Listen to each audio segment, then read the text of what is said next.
question to your point about crime rates going down in some of these communities that you're deploying additional resources into.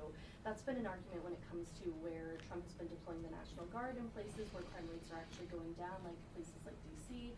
So how can you justify that? What's the reason for putting more resources and more law enforcement on the streets where communities might be seeing decreasing crime rates? Well, because as I said, good enough never is. A decrease is not, I think, look, and this is more my own observation. This is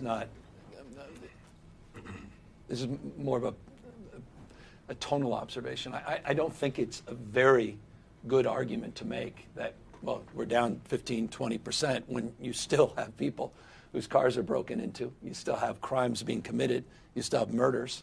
You still feel unsafe in certain parts of certain communities and all across this country. So I think we have to be very careful about that. And I'm not arguing to defend the status quo, quite the contrary.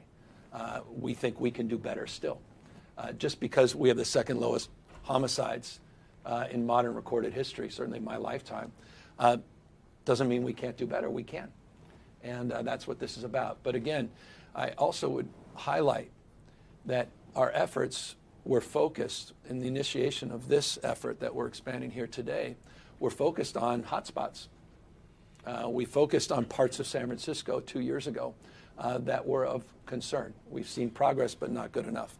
I talked to the mayor the other day about it. He wants to see more. He was very encouraged by our willingness to engage and re-engage back in San Francisco. We went to Kern County, which was the murder capital of California, Kern County, a few years ago.